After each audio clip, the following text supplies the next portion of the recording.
Okay, 9 point I am saying that RBC in cytoplasm. Okay, अब क्या हो गया, RBC has to come in the cytoplasm with small red colour dots. So the many dots kind of structure will be form due to the infection, and that dots is called as a Schaffner dots. Okay, Schaffner dots.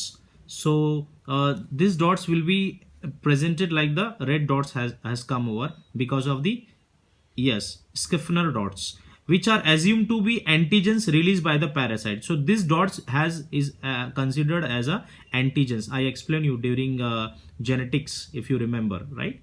RBC has got its own antigens. Yeah, so something, this is not antigen of blood own, but this is the antigen of parasite, which is we are learning right now, Plasmodium vivax. Another last point we can see, pseudopodia we already discussed, released by Plasmodium further increases their size. Okay, and covers the entire red blood cells and result in the schizont. Okay, schizont is going to be happen because of the pseudopodia, which is the part of Plasmodium parasite. It is going to cover the whole RBC size. So this covering structure, when it reach to the at its final stage, that stage will be called as a schizont, right? Understood? Yeah, like this. So the next point we'll look at, yeah, just wait. Yeah, so we can see here, next point, resultant schizont carries out schizony. So we can see at this schizont stage, it is going to perform. Why it is a the name has got schizont, because we have found it that parasite has affected the whole RBC. Okay, just after the dots. So what is happening in it? It is going to similar the erythrocytic cycle, where it produces 12 to 24 erythrocytic merozoites. So here the parasite is going to become, it has got the name merozoid. So 12 to 24 erythrocytic merozoites will be formed, which are irregular arranged in RBC. Means every single RBC has got 12 to 24 erythrocytic merozoites. Clear? Okay, 12th point अब क्या होगा देखते हैं. 12th point at the end, merozoites and hemozoin. Hemozoin कुछ याद आ रहा है, mosquito का है ये पिगमेंट. तो मेरोजॉइड उसका जो पैरासिटिक है स्टेज, और हीमोजॉइन उसका खुद का पिगमेंट है. So both is going to produce on the bursting of erythrocytes. दोनों क्या करेंगे, आरबीसी को क्या कर देंगे, बर्स्ट कर देंगे इनटू ब्लड. ठीक है, तो इस वजह से 13 पॉइंट में हम ये डिस्कस करेंगे. बर्स्ट मीन्स ब्लास्ट हो जाना, फूट जाना कोई चीज. जैसे बलून है, आप बलून को एयर फिल करते हैं और उसके बाद ज्यादा ओवर एयर फिल करने से क्या होगा, बर्स्ट हो जाएगा ना, राइट? ब्लास्ट हो जाता है, राइट? ब्लास्ट होता है, बट उसको बर्स्टिंग भी कह सकते हैं, क्योंकि वो फट जाएगा. रीजन इसी तरीके से जब ये हीमोजॉइन और मेरोजॉइड जो है आरबीसी को ज्यादा परेशान करने लगते हैं, तो एरिथ्रोसाइट क्या हो जाता है, बर्स्ट हो जाता है, रप्चर हो जाता है, राइट? यस, तो ये जो होल साइकिल है ब्लड के अंदर ही, यस, आरबीसी रप्चर होना शुरू हो जाता है. और हर एक आरबीसी रप्चर होते होते होते जो है, there is increase of what we can say, acidic जो है, ब्लड में एसिड बढ़ जाता है. तो उसी वक्त you can see that this is going to be a infection of malaria. ठीक है, गॉट इट? ओके, तो ये था पूरा जो हमने जो स्टडी किया, ये है, this is a cycle of Golgi. अब ये साइकिल जो है 48 आवर्स में ये सब हो जाता है, मतलब दो दिन के अंदर. Incubation period is what, let's understand. Incubation period यानी मतलब कोई मच्छर हमको काटा और कितने देर में जाके हमको जो है सिम्टम्स आने वाला है हमारे बॉडी में, that is called as the incubation period. ठीक है, तो लेट्स सी, जो मैंने आपको समझाया वो देखिए इसी में है, entry of plasmodium sporozoite into blood. ठीक है, then occurrence of malarial symptom in man is known as a incubation period. मतलब लगभग मच्छर के काटने के 10 से 15 दिन के बाद उसका लाइफ साइकिल जो है वो कंप्लीट होता है, तो तब जाके उसके सिम्टम्स दिखना शुरू होते हैं. ठीक है, अब लास्ट जो स्टेज है, हाँ, लास्ट जो पार्ट है, it is called as a formation of gametocytes. इसमें क्या हो रहा है, सिंपल सी बात है, गैमेटोसाइट मतलब यहां पर जो है गैमेट्स बनने वाले हैं. तो एरिथ्रोसाइटिक शाइजोनी साइकिल जो है कंटिन्यूस, या so there is a decrease in number of, जब erythrocytic that schizogony cycle is going to be continue, और we can see, so what is happening, number of RBC is going to be decrease. Sum of merozoites goes into RBCs.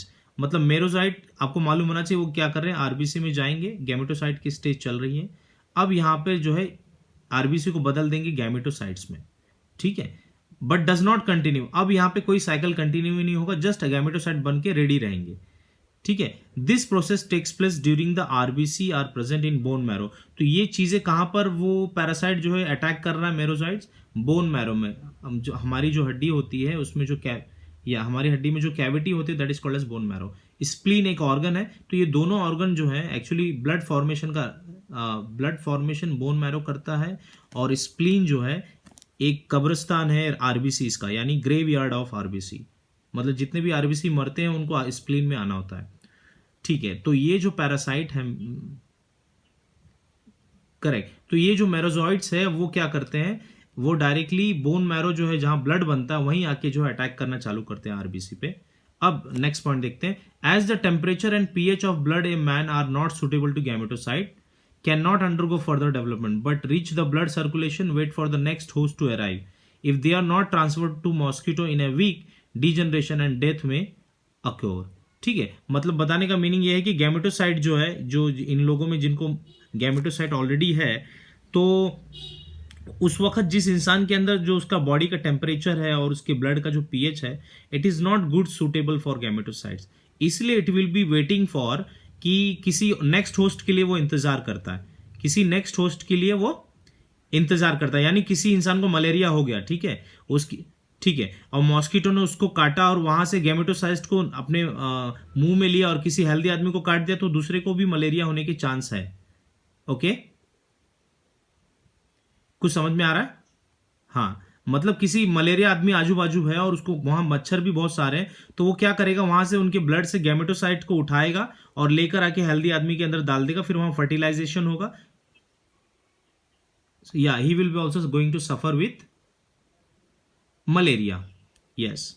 तो ये mosquito के ऊपर है कि वो कहां से गैमेटोसाइट, या तो एक तो ये चांस है कि गैमेटोसाइट जो है खुद जो है मॉस्किटो के डाइजेस्टिव सिस्टम में बन के सलाइवरी ग्लैंड में गैमेटोसाइट वेट कर रहा है, राइट। एक तो ये है कि किसी इंसान के ब्लड में सक करने की वजह से अगर उसमें उसको गैमेटोसाइट मिला, ठीक है। वैसे गैमेटोसाइट्स तो मोस्टली प्लाज्मोडियम के माउथ सलाइवरी ग्लैंड में ही प्रेजेंट होता है अब तक के इंफॉर्मेशन में, बट इस पॉइंट से आप देख सकते हैं कि RBC size is decreases and merozoite goes into RBC and just a minute, here देखिए, gametocytes can not undergo further development but reach the blood circulation, wait for the next host to arrive, ठीक है। अगर ये transfer नहीं हुआ to mosquito in a week, मतलब mosquito को नहीं मिला इस इंसान के ब्लड से, क्योंकि अब जो हम क्वेश्चन कर रहे हैं ये कौन सा है, life cycle of plasmodium in man, right जी।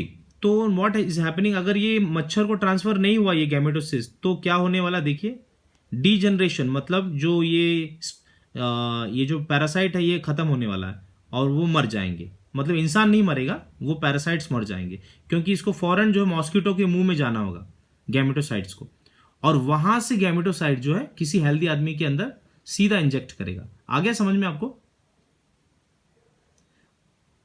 तो मालूम ये पड़ा कि मॉस्किटो क्या करता है, मॉस्किटो पूरा प्रोसेस करता है, स्टेजेस ऑफ लाइफ साइकिल, जो मैंने आज की क्लास में पढ़ाया आप लोग को, राइट।